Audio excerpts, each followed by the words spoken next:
Merci, mes frères et sœurs, de votre présence en ce lieu. Que l'Éternel soit béni et que l'Éternel fortifie tout un chacun de nous. Il est grand, ce Dieu. Il parle, il vit, il dirige, il connaît tout. Et ce qu'il a promis, il les réalise toujours. Cet après-midi, nous allons lire dans Ésaïe chapitre 55, versets 8 à 11.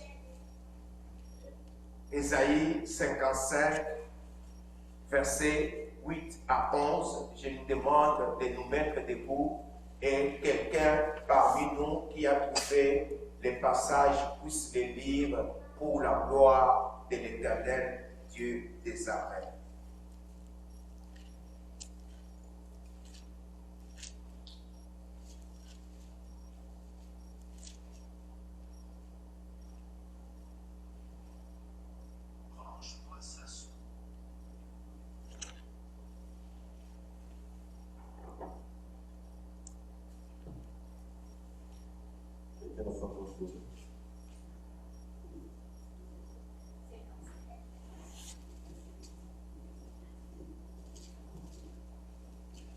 Ésaïe 55, verset 8. Car mes pensées ne sont pas vos pensées, et que vos voix ne sont pas mes voix, dit l'Éternel. Autant les cieux sont élevés au-dessus de la terre, autant mes voix sont élevées au-dessus de vos voix, et mes pensées au-dessus de vos pensées. Comme la pluie et la neige descendent des cieux, ils ne retournent pas sans avoir arrosé, fécondé la terre et fait germer les plantes, sans avoir donné de la sémence au semeur et du pain à celui qui mange. Ainsi en est-il de ma parole qui sort de ma bouche. Elle ne retourne point à moi sans effet, sans avoir effectué ma volonté et accomplir mes desseins. Amen. Amen. Amen. Nous pouvons nous mettre que cette parole ait son accomplissement en ce lieu et à ce moment. Mes frères et sœurs, nous allons parler, les pensées de Dieu sont différentes de nos pensées. Les pensées de Dieu sont très élevées par rapport à nos pensées. L'Éternel, cet après-midi, nous interpelle, veut nous recadrer pour nous dire que ses pensées à lui ne sont pas comme nos pensées. Et si nous voulons aller loin dans notre marche avec l'Éternel des armées, nous devons agir que selon les pensées de l'Éternel Dieu des armées. Pourquoi? Parce que les pensées de Dieu contiennent des informations utiles pour notre communion avec le Seigneur Jésus-Christ. Souvent, quand nous traversons des problèmes, nous nous posons des questions. Et à un moment donné, nous disons, pourquoi seulement moi?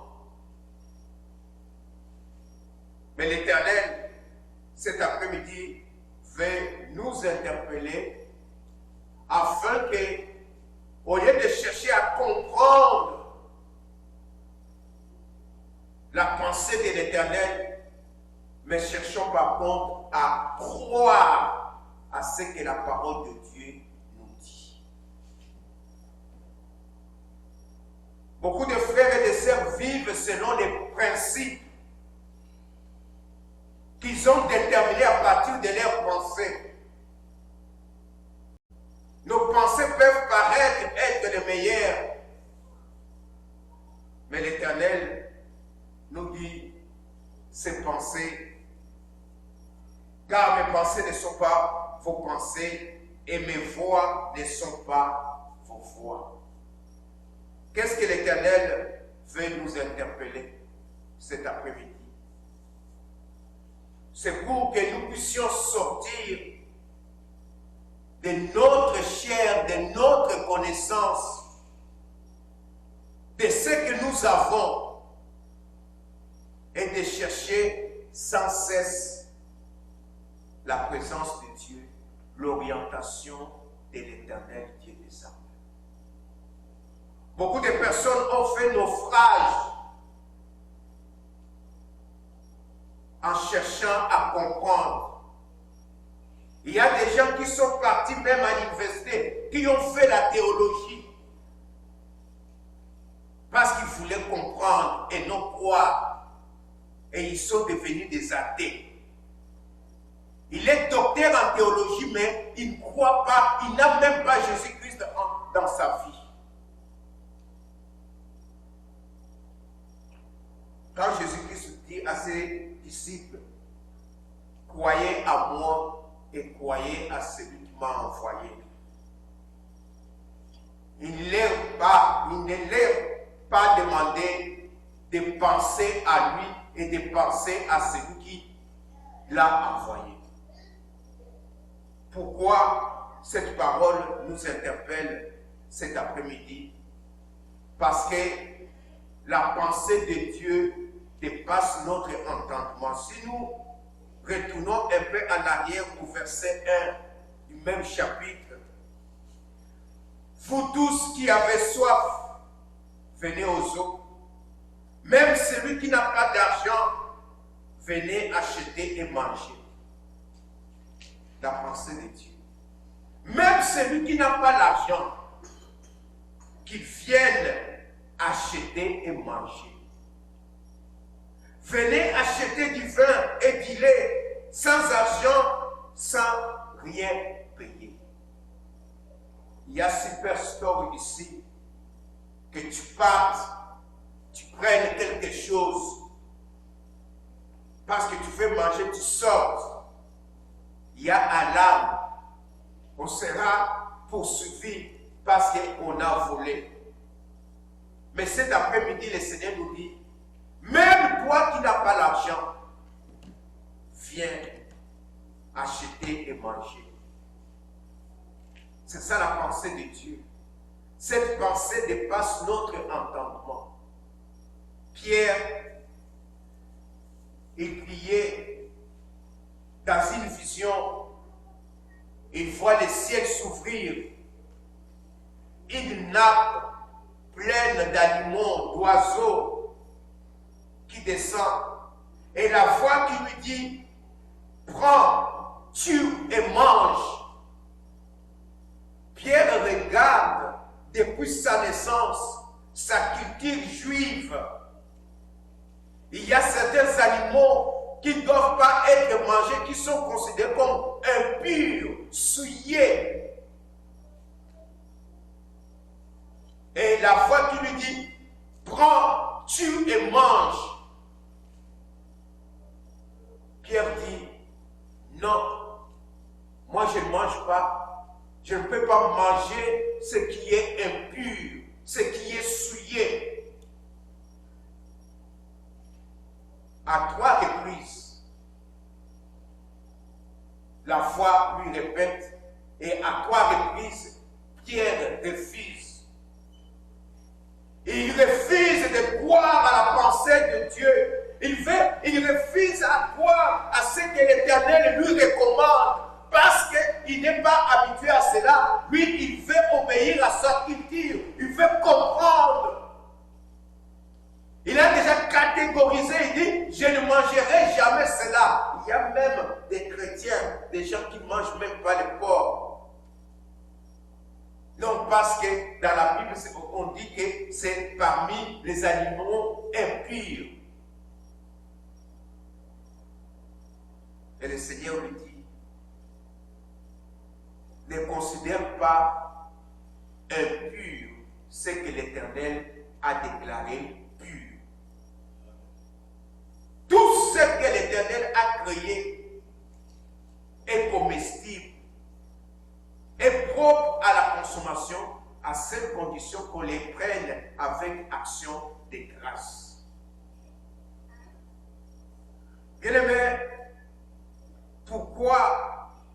Dieu nous dit que ces pensées ne sont pas nos pensées.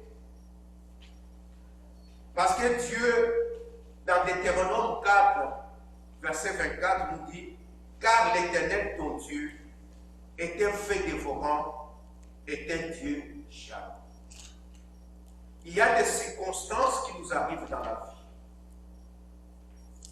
Dans ces circonstances, Dieu veut nous former, nous transformer, veut parler à chacun de nous. Nous venons de différentes cultures, de différentes mentalités. Il y a d'autres qui ont vécu dans l'opulence. Il y a d'autres qui ont vécu dans la pauvreté. Et nous nous retrouvons tous dans ce pays, le Canada. Nous nous retrouvons tous dans la même maison, dans les mêmes foyers, dans les couples, au travail, à l'école. Et Dieu veut que nous dépendions de lui. Là où tu es, Dieu te veut qu'un jour tu sois au ciel avec lui. Jésus-Christ est parti te préparer une place. Dieu ne veut pas te perdre. Et voilà pourquoi il te prépare à ce que tu sois conforme à sa volonté, afin que tu dépendes que de lui. Il peut y avoir des circonstances, des moments difficiles dans ta vie. Plusieurs, quand les moments difficiles arrivent dans leur vie, ils abandonnent le Seigneur. Ils se détournent du Seigneur. Parce qu'ils veulent dépendre que de leurs pensées, de leur culture, de leur mentalité. Mais ils ne veulent pas dépendre de la connaissance de Dieu. Ils ne veulent pas dépendre de la volonté de l'Éternel Dieu des armées. Et nous oublions que Dieu, qui nous aime, il est jaloux de l'esprit qu'il a placé en chacun de nous. Il est jaloux de cet esprit-là. Si tu aimes quelqu'un et tu ne fais pas une certaine scène de jalousie, c'est qu'il n'y a pas un vrai amour en toi, envers cette personne. Dieu est jaloux de l'esprit qu'il a placé en nous. Il veut que nous soyons entièrement à lui. Anne n'avait pas d'enfant. Elle était stérile. Elle a prié. Elle était maltraitée par sa rivale. Anne a prié. Et finalement, Dieu a exaucé à sa prière. Et qu'est-ce que Anne a fait d'exceptionnel? Parce qu'elle pouvait prendre ce bébé-là, les garder, pour montrer maintenant à sa rivale que je suis capable. J'ai accouché, j'ai un enfant. On ne m'appelle plus Anne, on m'appelle Maman 2. Elle pouvait rester toute la journée à dorloter cet enfant-là. Il y a des gens qui le font. Mais elle a pris cet enfant. Même si elle avait pleuré pour cet enfant, elle a prêté cet enfant à l'Éternel, afin qu'elle puisse rester focalisée sur l'Éternel Dieu des armées qui lui a donné Samuel. Si Samuel était resté en présence d'Anne, le centre d'intérêt d'Anne allait être sur Samuel. Il a prêté Samuel à l'Éternel. Elle priait l'Éternel et l'Éternel pourvoyait pour les jeunes Samuel. C'est ce que Dieu attend de chacun de nous. Que l'Éternel soit notre centre d'intérêt. Tout ce que nous faisons, nous dépendons que de l'Éternel. Nous répondons qu'à l'Éternel Dieu des armées. Combien ont trouvé du travail et ils ont oublié le Seigneur. S'il venait à temps, il commence à donner des jours, des heures à l'Éternel. Je suis fatigué, je dois me reposer. Mais quand il cherchait du travail, il ne sentait pas cette fatigue-là. Il pouvait gêner, il pouvait faire des veillées pour chercher et obtenir ce travail. Combien plairait, gêner pour trouver le mariage? Une fois trouvé le mariage, il néglige les seigneurs. Il oublie l'Éternel qui est des armées. Notre Dieu, il nous dit, autant mes voix sont élevées au-dessus de vos voix, mes pensées au-dessus de vos pensées. Comme la pluie et la neige descendent des cieux et n'y retournent pas sans avoir arrosé, fécondé la terre et fait germer les plantes. Nous vivons au Canada, l'hiver est très long. Nous voyons parfois les effets de l'hiver. Il y a des gens, quand l'hiver s'annonce, ils vont protéger leur culture, leurs fleurs, en les revêtant des sacs. Qu'on les revête des sacs ou pas. Vous voyez la culture, ceux qui ont des fleurs annuelles. La neige peut s'accumuler, même jusqu'à une hauteur de 50 cm, 60 cm, même 1 mètre. On croirait que ces fleurs-là sont détruites, complètement détruites. Mais quand la neige s'évapore, s'en va, on voit des bourgeons naître du sol. Il y a la vie. Dieu donne la vie. Mon frère, ma soeur, si nous voulons aller loin, Dieu nous dit que ses pensées ne sont pas nos pensées. Si nous voulons servir l'Éternel des armées, nous devons mettre l'Éternel au centre de notre intérêt. Notre vie de prière, notre vie d'obéissance, tout ce que nous pouvons faire. Dieu veut que tout ton être dépende que de lui. Que tout ce qui est en toi obéisse à sa volonté. Et que tu saches que tu dépends de Dieu.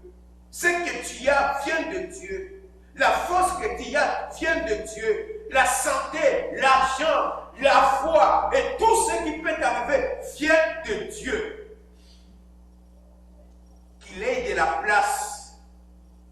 Pas n'importe quelle place. La place centrale dans ta vie. Tu t'approches à lui sans cesse. C'est ce que Dieu fait et attend de chacun de nous.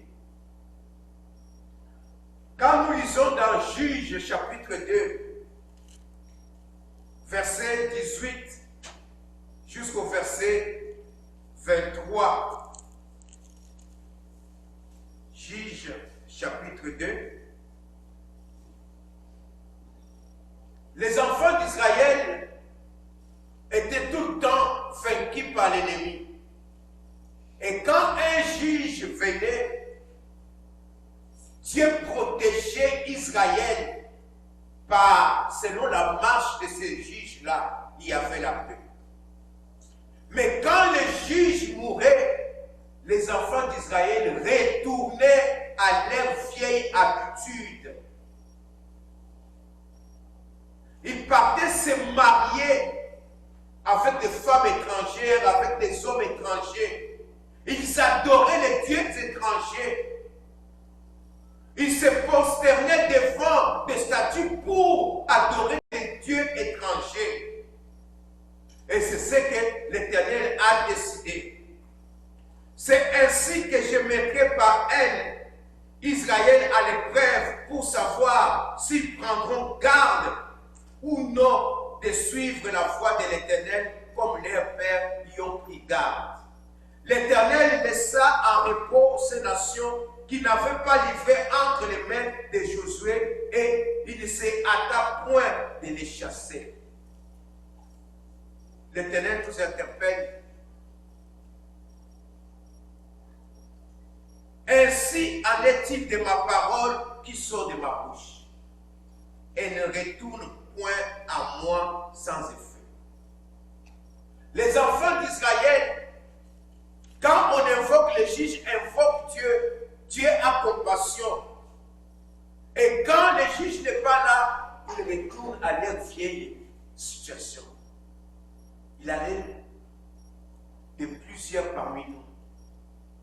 Quand la situation est compliquée, on cherche la face de Dieu. Mais quand tout marche bien, on oublie Dieu. Même pour prier à la maison, le matin se réveiller, non, on est pressé, on est préoccupé par autre chose. Le Seigneur, celui qui travaille, il a programmé, le travail commence à 7h30. Il se réveille à 5h30. Il sait qu'il se lave et tout, toilettage, 30 minutes. À 6h, il s'apprête, il sait même que la circulation est difficile pour que j'arrive même 20 minutes en avance à l'école, au travail, pour ne pas être en retard. Il est fait pour un homme, pour quelque chose qui est éphémère. Mais pour l'Éternel, l'étude commence à 13h30. C'est à 13h30 qu'on se réveille pour préparer son petit déjeuner. Il sait que non, à ce moment, il n'y a pas encore de gens. Et je vais arriver, on se donne, on ne réalise pas à qui on s'adresse. On vient à l'église, c'est pour l'Éternel des armées. Le pasteur n'était qu'un instrument que Dieu utilise.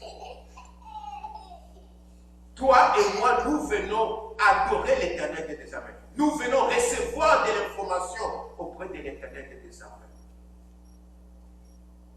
Dieu veut que certaines circonstances que nous traversons nous interpellent afin que nous puissions demeurer que dans sa présence. Que nous puissions marcher avec lui. Le roi David, il était là dans 2 Samuel 12. Il a eu un enfant avec Bathsheba et le prophète Nathan est venu lui parler. Il lui a dit, l'enfant va mourir. David, il a compris, il a dit, non, moi je vais prier, je vais gêner. Il a prié, il a gêné. Le roi dormait par terre. Ses serviteurs venaient, non, tu es roi, tu ne peux pas dormir par terre de la sorte. Il a refusé. Viens manger à la table du roi. Il a refusé. Mais lorsqu'il a constaté que l'enfant est mort, il s'est réveillé, il s'est mis debout et il s'est lavé, il a demandé qu'on puisse le servir. Et les gens ne comprenaient pas. Bien-aimé, Dieu veut que tu dépendes que de lui. Que tu sois dans sa volonté, pas dans tes pensées. Pas dans ce que toi tu crois être le meilleur. Tant que la parole de Dieu sort et te parle sur une situation quelconque, et que quand toi tu crois que tu as raison, tu dois penser pourquoi Dieu parle de la sorte. Non, je veux discuter, je veux changer le cours de l'histoire. Peut-être que Dieu s'est trompé. Il a oublié l'époque à laquelle nous sommes. Dieu va répéter cela, il t'a dit, il nous dit, ma parole ne retournera pas chez moi tant qu'elle n'a pas produit les effets pour lesquels elle était sortie. Dieu te veut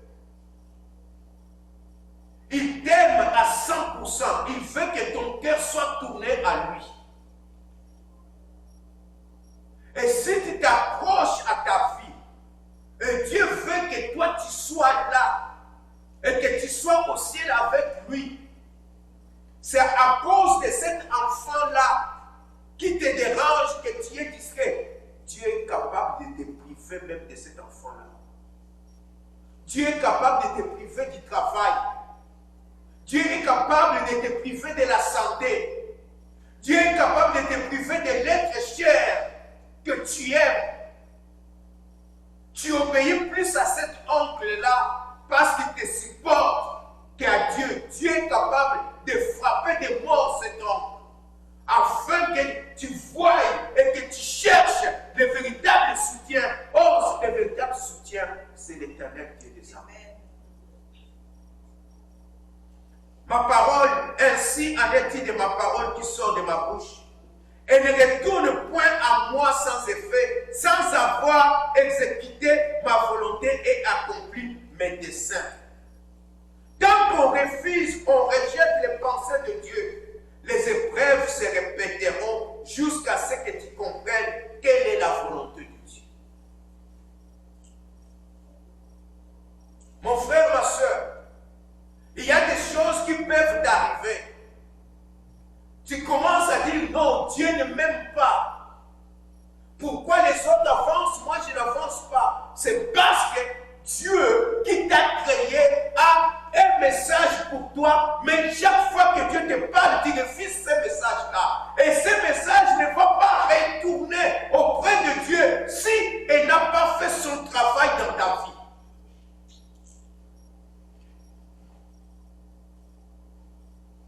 Chacun de nous a sa croix. Il y a d'autres, quand tu le regardes, ils ont une croix longue. Cela ne veut pas dire que cette croix-là pèse plus que parce que toi tu as une courte croix. Dieu donne à chacun une croix que chacun doit transporter. Jésus-Christ a transporté sa croix. Et pourquoi il a transporté la croix? Quel péché Jésus-Christ a-t-il commis? Il a porté cette croix pour toi et moi. C'est à notre tour de prendre chacun sa croix et de suivre Jésus-Christ. Que la volonté de Dieu s'accomplisse dans la vie de tout un chacun de nous. Mais quand tu refuses la pensée de Dieu, l'information qui vient de Dieu, on te dit, tu te réveilles, on te dit, si tu sors aujourd'hui, la police est devant, il va t'arrêter. Que tu aies raison ou pas, on va t'arrêter. On est en train de tirer là-bas. Si tu passes, une balle perdue peut t'atteindre. Tu dis non, moi, comme je suis chrétien, je veux passer. Tu seras tué. L'information, Dieu te donne l'information. Je t'aime. Moi qui t'ai créé, je t'aime. Je veux que tu sois à moi. Mais la personne dit, non, je peux mélanger. Peut-être que Dieu a vieilli. Je vais changer. Regarde les avantages que le monde m'offre. Et comme Dieu veut, parce qu'il y a des moments où on t'entend chanter des chansons chrétiennes et que tu nommes le nom de Jésus-Christ à cause de son nom. D'autres personnes peuvent emboîter les pas. Comme ce frère-là fait comme ça, cette sœur-là fait comme ça. Moi aussi, je vais emboîter. Et tu n'as pas mis Jésus-Christ au centre de ta vie. Et par toi, beaucoup de gens vont chuter, vont agir au-delà de la volonté de Dieu. Dieu va te gronder. Vous avez un avocatier dans la parcelle. Quand vous voyez que l'arbre ne donne pas de bons fruits, vous allez un peu couper, tailler. L'arbre va souffrir. Vous taillez, vous creusez encore, vous mettez plus d'immondices pour qu'à la prochaine saison, il y ait des meilleurs avocats. C'est ce que Dieu fait de chacun de nous. Quand sa parole sort, comme aujourd'hui elle sort, elle est sortie pour toi, pour que moi et toi, nous puissions mettre Dieu au centre de notre vie. Si je ne le fais pas, celui qui va le faire, il va aller progresser. Mais si tu refuses, il y aura des épreuves, et des épreuves, et des épreuves, jusqu'à ce que tu comprennes que moi, cette habitude, je dois l'abandonner. si tu l'abandonnes jamais, tu ne progresseras pas. Parce que la parole de Dieu, quand elle rentre, elle va faire rapport. J'ai accompli la mission que tu m'as confiée. Quand on devient chrétien, cela ne veut pas dire que nous sommes épargnés des épreuves. Il y a des frères et des sœurs qui ont abandonné la vie chrétienne à cause des épreuves. Jésus-Christ nous dit, vous aurez des tribulations, mais j'ai vaincu le monde. C'est ça la promesse que le Seigneur nous donne. Cela veut dire que nous aurons des problèmes, mais si nous nous accrochons à lui, si nous nous laissons dépendre de lui, nous remporterons la victoire également. Mais quand les problèmes arrivent, tu abandonnes Dieu. Il y a des épreuves que Dieu envoie. Peut-être il y a certaines épreuves à cause de tes péchés, de ta marche, de ta désobéissance. Il y a aussi des épreuves que Dieu nous envoie pour nous tester en pareille circonstance.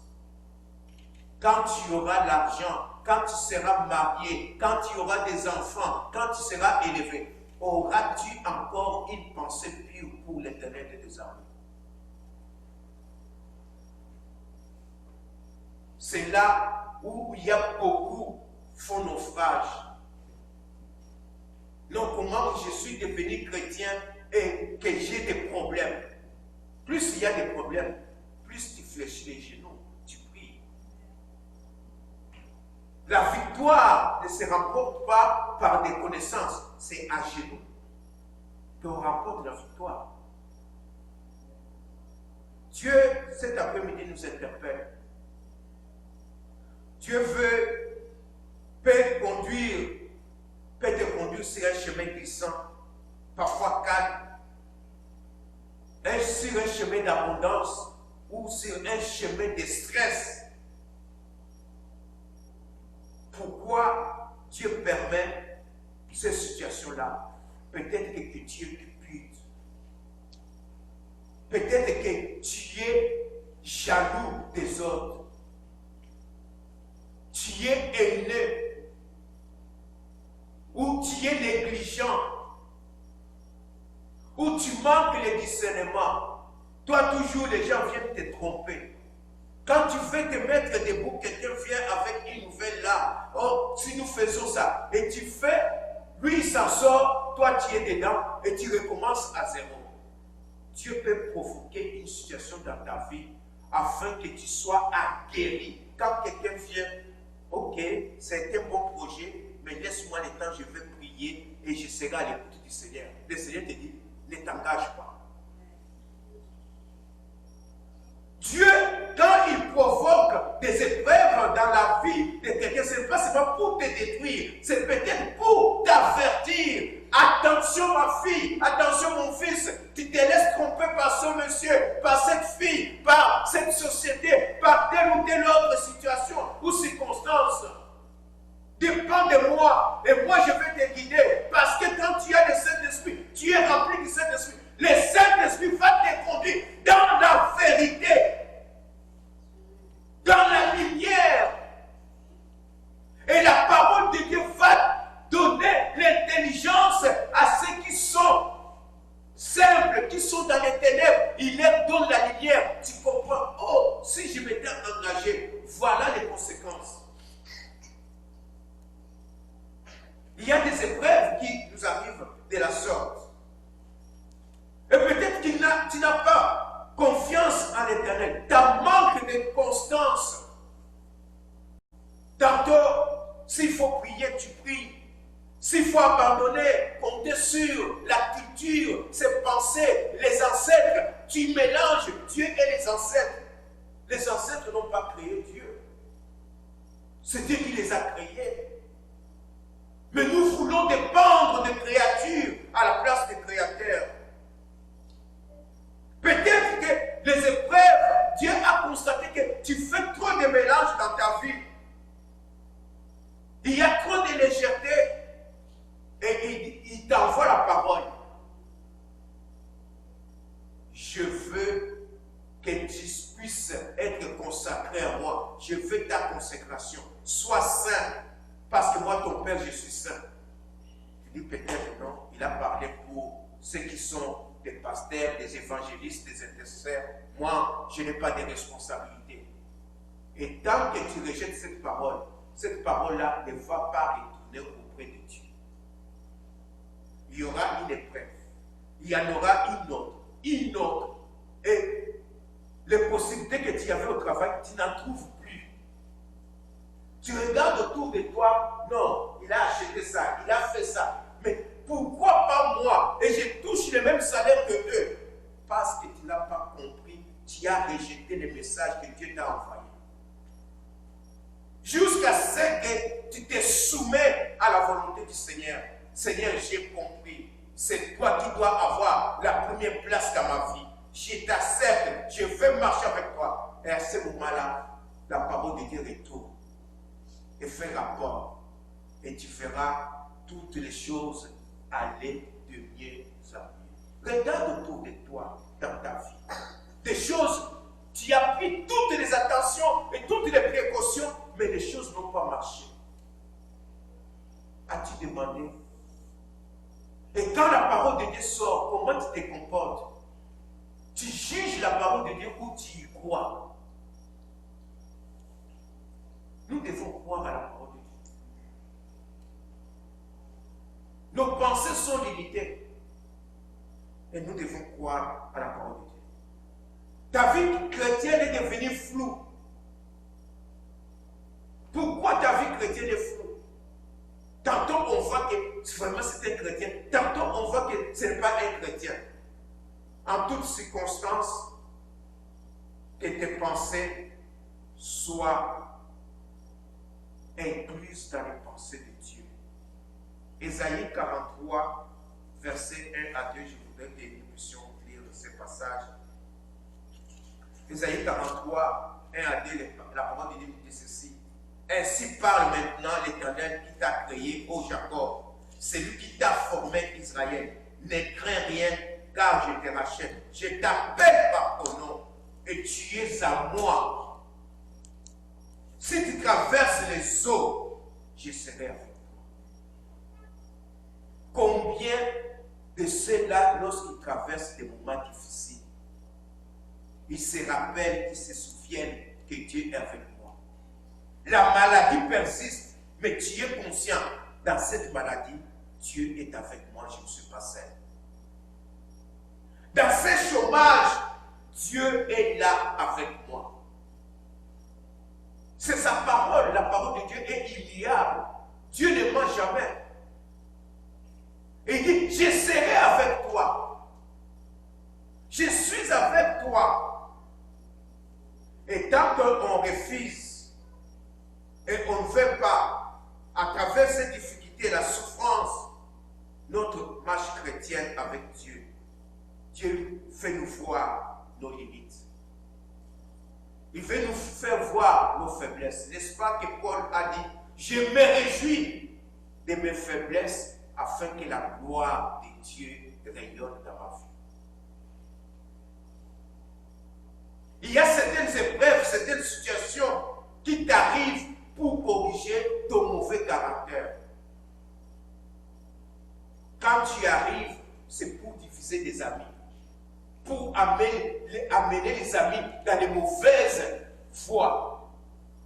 Dieu peut susciter quelque chose, envoie sa parole, jusqu'à ce que tu acceptes, tu te soumets à Dieu, tu changes ton caractère, tu dis, Seigneur, je ne suis pas digne de toi, transforme-moi, que ce cœur de pierre en moi soit enlevé, afin que je sois un parfum de bonne odeur pour mes frères et sœurs.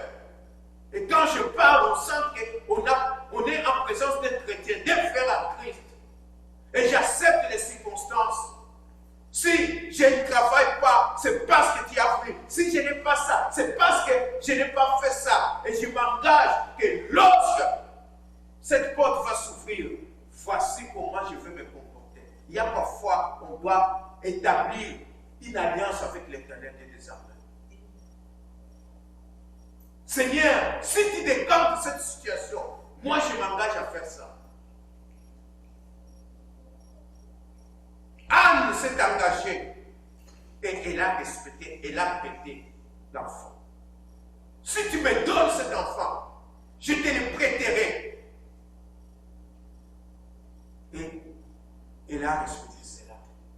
Et les conséquences, au lieu d'avoir un seul enfant, elle en a eu 6. Bien-aimés, à travers les souffrances, toutes les choses qui nous éloignent de Dieu, toutes les pensées qui nous font trébucher dans notre marche chrétienne, nous devons prendre la décision de servir Dieu. Sinon, ces épreuves vont continuer à se répéter. Tant que je suis orgueilleux, je crois que je suis capable de tout seul. Il n'y a pas d'humilité en moi. Et quand les gens sont là, je veux faire croire que je suis capable. Et pourtant, le Seigneur Jésus-Christ, même devant ses disciples, quand on a pris de la pierre, il s'est éclipsé. C'était une honte devant ses disciples, notre maître, les rois, les sauveurs d'Israël. Mais dans la foule là, il s'éclipse. L'humilité. Est-ce que je suis humble? Est-ce que j'écoute la parole de Dieu? Dieu m'interpelle. Dieu t'interpelle, nous interpelle. Sa parole, tant que cette parole n'a pas produit ses effets en toi et à moi, les épreuves vont continuer à se répéter. Cet après-midi, que chacun de nous dise, Seigneur, quand tu me donnes ta parole, que je la reçoive, que j'y crois à cette parole-là. Et que cette parole me transforme. Sinon, elle va se répéter. Elle va se répéter. Ne fais pas retarder la bénédiction de Dieu dans ta vie. Tu peux faire retarder la bénédiction de Dieu dans ta vie parce que tu refuses que les pensées de Dieu te conduisent. Tu es habitué à ta culture. Les épreuves de toutes sortes vont se répéter jusqu'à ce que tu comprennes et acceptes la volonté de Dieu. Sinon, tu risques même de perdre même un être cher dans ta vie. Tu risques même de perdre le travail, l'argent, les biens matériels que tu as. Lorsque Dieu te veut, Dieu te dit qu'il y a plus de valeur et tu pries à ses yeux. Il te veut pur.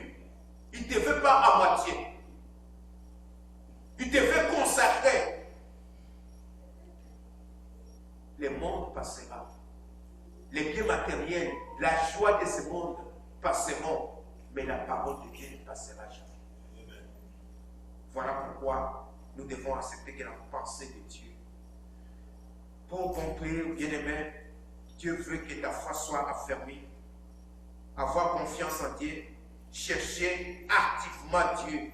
Laisser la parole de Dieu te transformer. La pensée de Dieu dépasse de loin ta propre pensée ou toute pensée humaine. Crois seulement à la parole de Dieu. Quand la parole de Dieu sort, crois-y. Parfois ou souvent, on cherche à comprendre la parole de Dieu. Et nous commettons cette erreur. Les épreuves vont se répéter. Car Dieu est amour, il t'aime. Tel que tu es. Il t'aime. Si ce message est sorti, c'est parce que Dieu t'aime. Ce Dieu veut que la situation, les épreuves que tu traverses là prennent fin. Que tu acceptes sa pensée. Pas ta pensée, mais sa pensée. Non, parce que moi, compte tenu de mon âge, compte tenu de mes relations, si je ne fais pas ça, non. Laisse-toi. C'est ça la folie avec Dieu. Sois fou dans le Seigneur Jésus-Christ. Sois folle dans le Seigneur Jésus-Christ. Et tu verras la gloire de Dieu. Comment elle va t'élever dans ta vie. Et comment les portes vont s'ouvrir dans ta vie. La parole de Dieu, quand elle sort pour toi, elle ne rentrera jamais si elle n'a pas fait le travail qu'elle doit faire dans ta vie. Dieu